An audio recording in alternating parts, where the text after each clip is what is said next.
Assalamualaikum warahmatullahi wabarakatuh. Pada video ini saya akan membahas materi tentang perkembangan emosi anak SD yang disusun untuk memenuhi tugas ujian akhir semester pada mata kuliah perkembangan peserta didik SD yang diampu oleh Ibu Sofa Siti Marwah MPD. Sebelumnya, perkenalkan saya Anggit Risa Febriani dari kelas PGSD 2A. Tahukah Anda, anak-anak tidak hanya tumbuh secara fisik, tetapi juga secara emosional. Yuk kenali perkembangan emosi mereka agar kita bisa mendampingi mereka dengan lebih baik. Apa itu perkembangan emosi? Perkembangan emosi adalah proses di mana anak belajar mengenali, mengungkapkan, dan mengelola perasaannya. Tahapan perkembangan emosional anak SD. Yang pertama ada regulasi emosi, yaitu belajar mengenali dan mengendalikan perasaan kita. Yang kedua, ekspresi emosi yang sehat, yaitu menunjukkan emosi dengan baik, berarti kita tahu kapan kita harus tertawa, sedih, atau marah. Yang ketiga ada perkembangan empati. Empati adalah kemampuan untuk memahami perasaan orang lain. Pada usia 6 tahun, anak-anak memahami konsep emosi yang lebih kompleks seperti kecemburuan, kebanggaan, kesedihan, dan kehilangan. Pada usia 7-8 tahun, anak sudah mengerti akan rasa malu dan bangga terhadap sesuatu.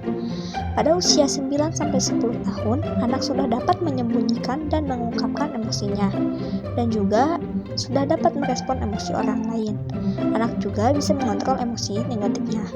Pada usia 11-12 tahun, anak sudah mengetahui tentang baik buruk, nilai-nilai, dan norma-norma yang berlaku pada masyarakat. Ciri-ciri emosi pada anak SD. Yang pertama ada emosi yang terjadi pada anak biasanya relatif lebih singkat dan mudah berubah. Yang kedua, emosi pada anak relatif lebih kuat dan hebat. Yang ketiga, emosi anak nampak berulang-ulang. Yang keempat, emosi anak dapat dilihat atau diketahui dari tingkah laku yang ditujukan anak. Yang kelima, respon emosi pada anak berbeda-beda. Yang keenam, adanya perubahan emosi dalam kekuatannya. Yang ketujuh, adanya perubahan-perubahan bentuk ungkapan emosional anak. Ekspresi emosi pada anak SD. Ada takut, khawatir, malu, cemas, marah, cemburu, sedih, dan gembira. Sekarang, coba tunjukkan ekspresi senang. Gimana wajahnya? Faktor yang mempengaruhi perkembangan emosi anak SD ada keluarga.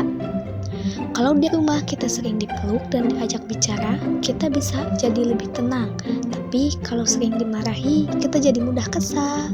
Yang kedua ada di sekolah. Di sekolah, kita belajar bekerja sama dan berteman. Kalau ada yang susah, kita bisa belajar untuk sabar dan minta bantuan.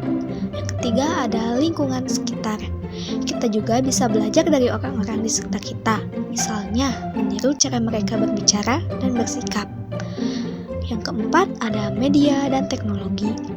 Tontonan di TV dan game juga bisa bikin kita senang, tapi kadang bikin kita cepat marah kalau mainnya terlalu lama. Yang kelima ada teman sebaya. Teman bisa membuat kita bahagia, tapi kadang juga bisa membuat kita sedih kalau bertengkar.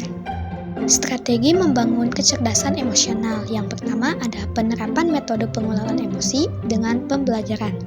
Misalnya, guru bisa bercerita atau membaca buku yang mengajarkan tentang perasaan seperti senang, marah, sedih, atau takut. Dari cerita, anak bisa belajar cara menghadapi perasaan itu. Yang kedua ada tumbuhkan empati. Empati artinya bisa merasakan apa yang dirasakan orang lain. Anak belajar untuk peduli, membantu teman yang sedih, dan tidak mengejek orang lain. Yang ketiga, melatih keterampilan sosial. Anak belajar cara bersikap sopan, menghargai orang lain, dan menyelesaikan pertengkaran dengan baik. Gangguan emosi. Yang pertama ada kecemasan. Anak sering merasa takut dan khawatir berlebihan. Yang kedua, gangguan suasana hati. Anak tampak murung dan sedih berkepanjangan. Yang ketiga, gangguan ledakan emosi. Anak marah yang tidak profesional seperti berteriak dan melempar barang saat kesal. Yang keempat, gangguan perilaku ODD. Anak sering membantah dan keras kepala. Yang kelima, gangguan penyesuaian. Anak kesulitan menyesuaikan diri dengan perubahan.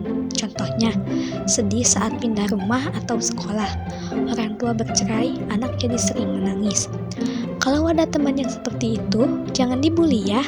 Lebih baik kita bantu dan ajak bicara, atau minta tolong guru dan orang tua. Sekarang, coba tunjukkan bagaimana perasaanmu hari ini. Ternyata emosi itu penting ya. Kita semua boleh merasakan emosi, tapi juga kita harus belajar mengelolanya dengan baik. Demikianlah penjelasan saya mengenai perkembangan emosi pada anak SD. Semoga video ini bermanfaat dan bisa menambah wawasan kita sebagai calon guru dan memahami kondisi emosional anak didik kita nanti. Terima kasih atas perhatian teman-teman semua.